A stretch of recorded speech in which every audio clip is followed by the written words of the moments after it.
And he said, Waldo, I heard what happened with you and your airman, your crew chief. I said, yeah, so? He's like, let me ask you something, Waldo. You know how long that kid was working on your jet yesterday so that you could do the coolest job in the world?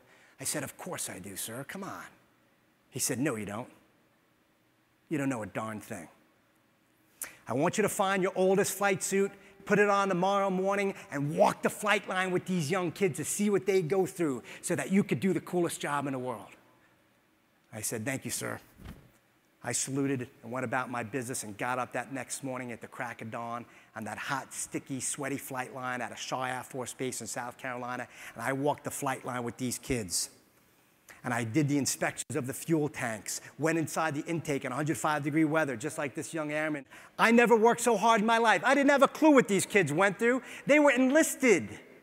They were crew chiefs. I was an Air Force Academy grad, F-16 fighter pilot, officer.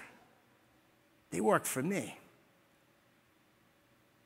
And so I went out on that flight line, and I started asking them questions. I said, hey, why'd you join the Air Force? Why'd you become a crew chief? I'm thinking to myself, mechanic?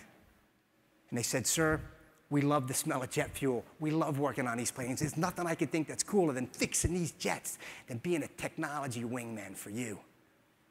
And then some of them said, sir, you know, I'm not really a big fan of this job, but I want to be a fighter pilot like you. I want to do a few years and get my GI Bill and go to college and get my degree and then go to pilot training and hopefully fly one of these jets. And I'm like, wow, that's so cool. That never crossed my mind. It never crossed my mind that these young men and women who served me may have had a dream. Maybe they didn't have parents who gave a hoot about them. Maybe they weren't blessed like me.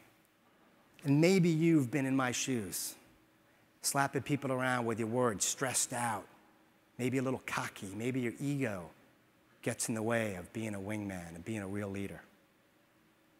And then I did something that I hope would shift the conversation and shift our relationship. I said, I'm sorry for going off on you. And I worked on building that relationship, one handshake, one conversation at a time. And I don't know if I ever got his trust back, folks. Trust, tough to gain, easy to lose. Whose flight line do you need to walk? Who do you need to appreciate? Who are the unsung heroes? The analysts, the technicians, the folks answering the phone, the administrators who are out there helping you dodge the missiles and helping you land your leadership jet so that you can serve the other top guns in your squadrons. We have a saying in the military, lose sight, lose fight. Lose sight of your wingman. Lose sight of your James Haas Hyatt's in combat. You're going to lose the fight. You got to stay visible. Get out there and connect. Ask them questions. Say thank you to somebody every day. Take them to lunch. Don't wait for a meeting. Have a cup of coffee and just connect with them, man to man, woman to woman, human to human. Just as Steve Wozniak said. Because here's why, folks. If we fail to check our wingman 6, then our wingmen are going to check out.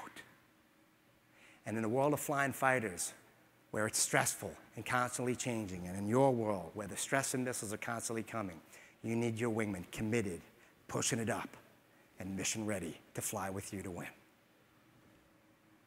Commit, commit.